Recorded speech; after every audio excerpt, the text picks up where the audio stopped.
Hello friends and greetings for the day. Welcome back to another tutorial on ISTQB Advanced Level Test Analyst Certification. We are in Chapter 2 talking about the task of Test Analyst in Risk-Based Testing and continuing with our next segment, that is 2.2 Risk Control. And we'll be talking about the remaining part of the risk-based testing because in the first part we covered about identification and assessment, and here we'll understand what it takes to perform the mitigation actions and continue further the risk analysis.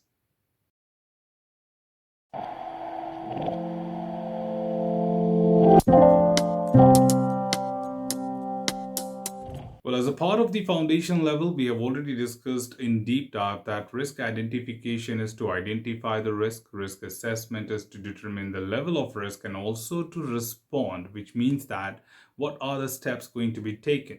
A lot of people have this basic confusion that mitigation is the phase where we define or decide what to do, but assessment is actually the phase where we conduct the definition of what the mitigation would be. And risk mitigation is the phase where we implement it. If anyone has any confusion, please go back to Foundation Chapter 5, Section 5.2, and you will find it right there in the last slide or last segment at the end of the 5.2, which clearly says that risk assessment is the place where you define it and risk mitigation is the place where you implement it. So no more confusions, no more contradictions. Let's make it clear in the beginning. So talking about the control part, of course, includes mitigation and monitoring, which simply means we will implement the mitigation actions and consistently monitor the ongoing status of the risk, which are known, and also looking forward to the unidentified risk. That means new risk being identified at any point of time. So of course, you will have a lot of things to do at this point of time. So let's understand in a little deep dive that what exactly happens as a part of the risk control. Of course, when it comes to risk control, it involves mitigation and monitoring. The test analyst understands the system functionality and potential risks related to them. Hence, the test analyst role is crucial in several mitigation actions mentioned in the following. So we'll be also covering a lot of other topic in the upcoming segment. So they're just referring to that. For example, our basic contribution in mitigation is performing review, which we'll be discussing in Chapter 5, applying appropriate test technique and coverage levels, which will be discussed again in 3.5, applying the appropriate test types, which we'll be covering in Chapter 4, and performing regression testing, which we'll be discussing in the same segment. So 4 major activities which can be seen as a mitigation action at any point of time, which a test analyst can take into account to mitigate a risk. The main objective of regression testing is basically to ensure confidence in the quality of the test object after a change is made. However, it might be impossible to execute all regression tests during the regression testing due to constraints, which is related to time, budget, environment, and many more factors like that. Now, this is primarily a concern with manual executed test, but also applies to automated, because though sometimes we feel that automation is really fast, but if you have a lot of test cases, automation can also take long. In fact, regression testing becomes one of the hectic things to be performed, even though we have automation, because it depends on number of test cases also being a part of the regression test suite. Also to add here, of course, this makes it necessary to select appropriate regression test based on the specific criteria. It is essential to review the scope of regression testing with every test cycle. The review may conclude that the existing regression test suite needs to be adjusted. So in simple words, the entire conversation was more about to let you know that we have multiple options to perform the mitigation, but one of them is being discussed here, that is regression testing. So any kind of change being performed, regression testing is conducted to see if there has been any new risk being introduced, and that we basically look forward to make sure that the risk is not introduced and regression continues to pass, and there are no sub failures happening thereafter. And more importantly, sometimes it could be hectic, so we look forward to see how we can adjust our regression test suite size and conduct them well within the time. Now, the next thing to talk about here is, of course, to deep dive into the approach. So the most reliable technique for selecting automated tests is impact analysis, which tools can support. Such tools are based on automated configuration management system, and they register which configuration items are activated during the execution of each test case.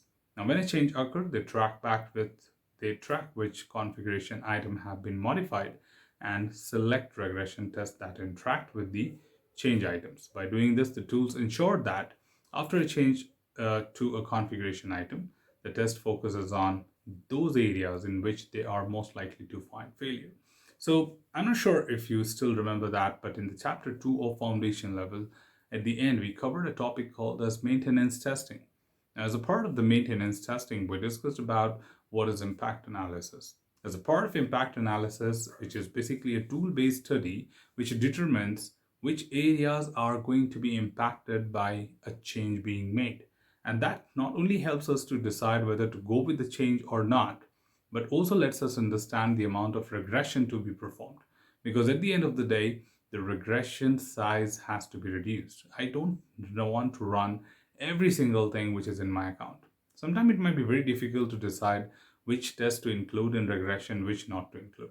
And that's where impact analysis could be very helpful. And you may have certain tools to help you to do that job, and that's how you can make use of it.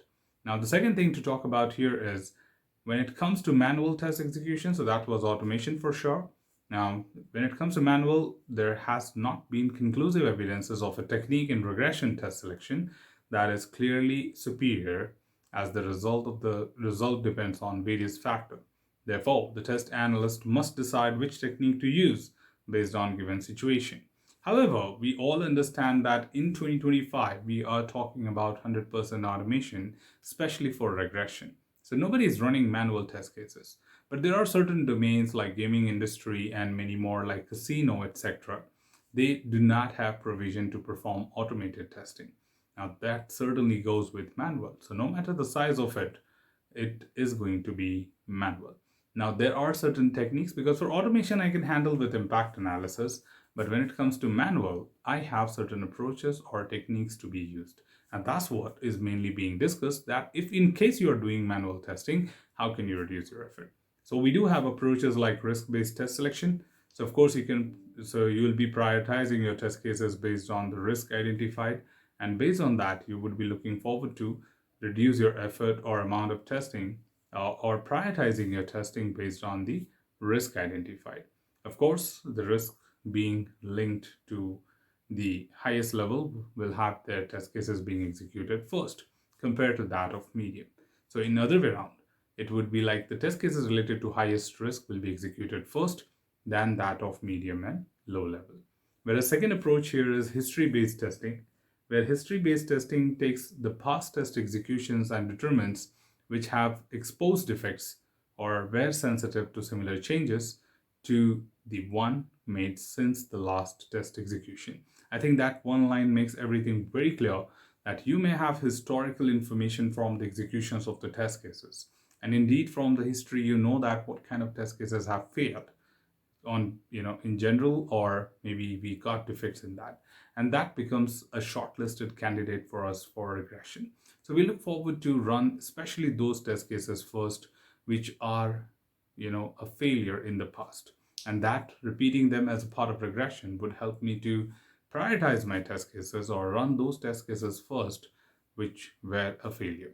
And that certainly gives me a better confidence that if they're continuing to fail or maybe continuing to pass. So using this history approach would help us to determine what to run first, or at least these are the test cases to be executed. Additionally, to add here, we do have more approaches to talk about.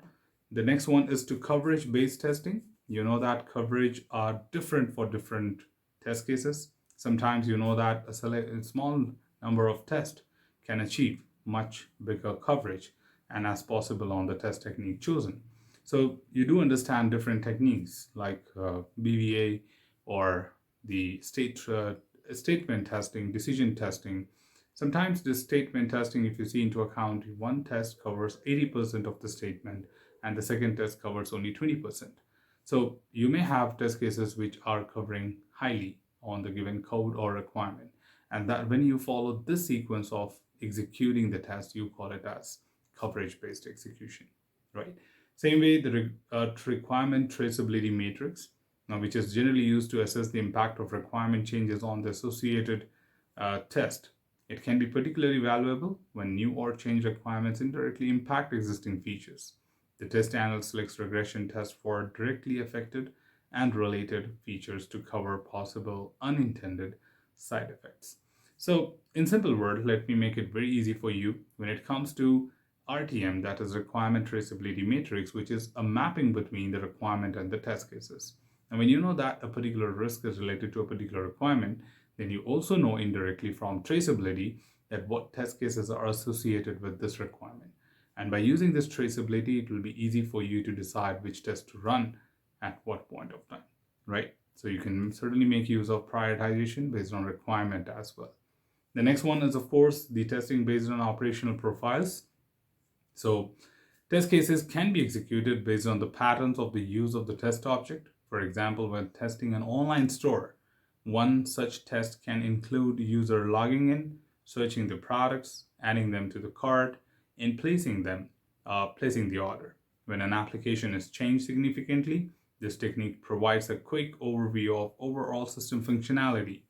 And if this results in too many tests, the test analyst prioritizes the critical patterns of use that occur often and cover crucial functionalities and business prospects. So you pretty much understand that how exactly operational profiles can be used, that what are those common use cases which are being performed, and what are those common activities which will take place on this type of system.